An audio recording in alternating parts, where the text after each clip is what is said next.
What happens when you put a powerful do-gooder government official in one of the most important cities in California? It's next.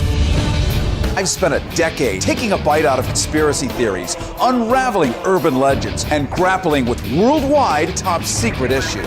I've even racked up some of their awards. All while ferreting out the bottom line. On all topics, controversial, bizarre, and taboo. Interviewing movers and shakers, agitators and muckrakers. But that doesn't answer my question. That is all I'm answering. With me, Cary Harrison, as your guide. Harrison with you. This is the Cary Harrison Show, live streaming up and down the west coast of California, east coast of the United States, as well as FM broadcasting here and there with a few affiliates in Canada and Europe. Hollywood, California, the media capital of Earth. What happens when you take a powerful government official, such as sitting next to me, Cynthia Blatt, and you put her in a very important city in California to fix the problems? And I'm really here to solve them. We have problems with overdevelopment, which we have seen actually happening all over the city. And the purpose of so much development was initially to create more affordable housing. Yeah. But that's not what's happening. The way the laws in the state of California are written, what's happening is that we are losing affordable housing at an alarming rate. And people that are stably housed are being kicked out of their homes. And there really needs to be something done about this. So what happened with me is I started to get involved in my community a few years ago, looking at the kinds of problems that we were seeing with the overdevelopment, with too much traffic, so that our streets become gridlocked, so it becomes difficult for people to come to our wonderful city because there's no place to park and they can't get from one end of it to another, and it's 1.89 square miles. And let me just point out, if you happen to live in West Hollywood, you know exactly what Cynthia Blatt is talking about. You cannot move a car. Now, you're saying, well, why not just take any of our sleek light rail systems through Los Angeles and bypass, because there isn't any. So it has become a car culture, and when you cannot get the car through a tiny city, the size of Key West, by the way, you're screwed. And then the rents skyrocket up to $3,000 for a one-bedroom box. This is West Hollywood. And so it's a real problem. And part of what you've done, Cynthia Blatt, over decades is you've been responsible, and I'm just going to read it verbatim, to protect the public trust, which means you've been the gatekeeper of not letting people steal public money. Gatekeeper at a very high political level in the federal government, and now you're going to bring that expertise to West Hollywood, and all this corruption and crazy out of control stuff, it hopefully gets handled and disciplined and it goes away. And that is doable if we can change our city council. Right now we have two incumbents running for city council. 4 years ago, there was a huge proportion of the voting public that voted in term limits for the first time in the history of West Hollywood. But the way our system is set up, it tends to favor incumbents. So they only win by 30 or 40% of the vote. Right. So in order for us to make the changes that we need to make this work, we need to have a change on city council. Now, I have worked in the federal government for 24 years. And for the last 16 years, I've worked at the United States Department of Housing and Urban Development. And what we do there is we create affordable housing. We create livable cities. We create urban development that makes sense. And that is not what's happened in West Hollywood. Oh my God, this sounds like the slippery road to good living for people, which is all we ask for. That's all we ask for is if I put in $1, I get $1 worth of goods and services. And that's been your expertise as the gatekeeper to make sure that the money is not only spent right, but also you find ways to make sure it becomes spent right if they don't have the answer right then and there. Well, you're absolutely right. How many times can we say right? It's called research. The point is that when you spend public money, it should serve a public benefit. And when you're talking about money spent by any kind of municipality, any kind of city or county or government entity, it needs to serve a public benefit.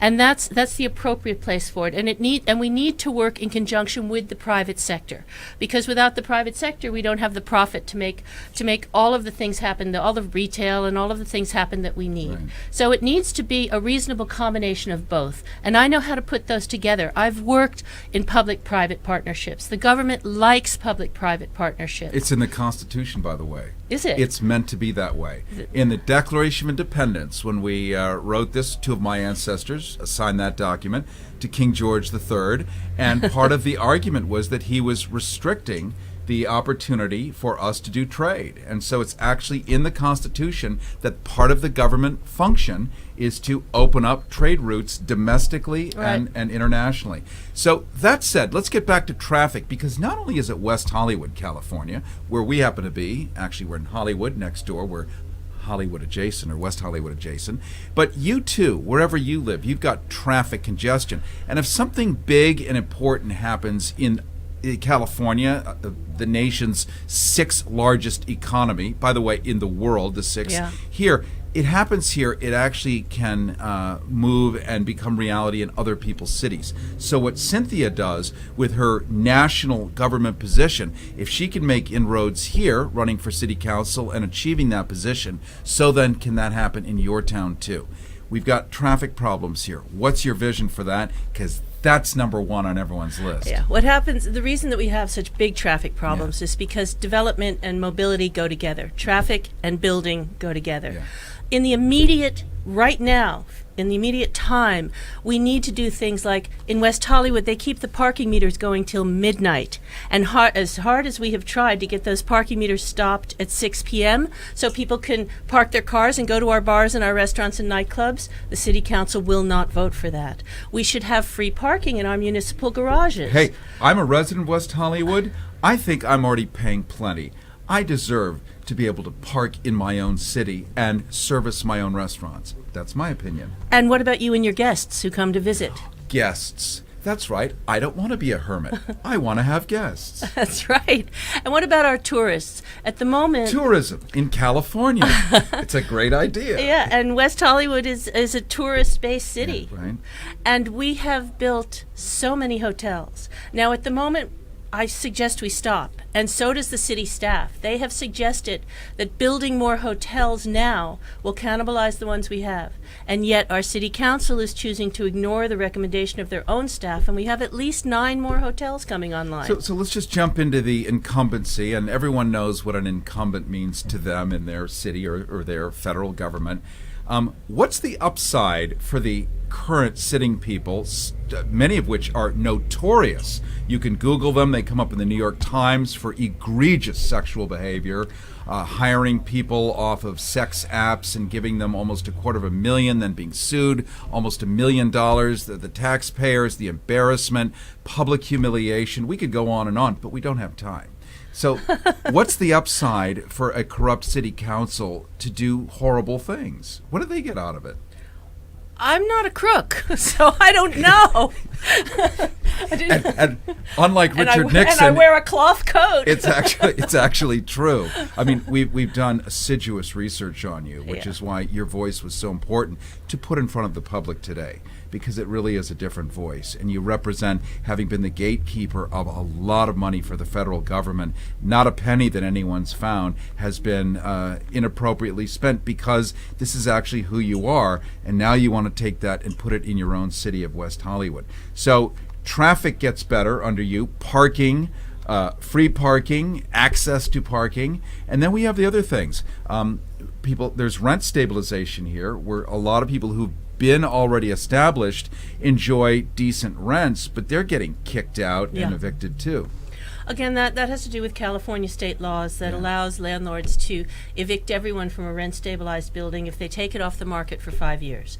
Then what happens is speculators, the California state density laws have unwittingly, this was not their purpose, it was a good idea, but they have become a speculator's paradise. I'm sorry if I already said that. But so what we can do is work with people, because we're not going to change the legislation. That won't happen. Right. So what we could do is we could use federal money combined with money from our city, which is not being spent in the most effective way possible. But we could use... I believe they're building Parthenons for themselves. Oh, for heaven's sakes, yeah.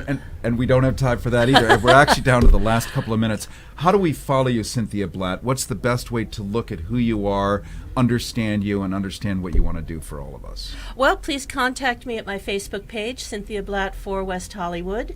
I have a donation link. It's cynthiablatt.com, so you can help me out. You can contact the City of West Hollywood, and they will give. You can contact me at Cynthia for Cynthia Blatt.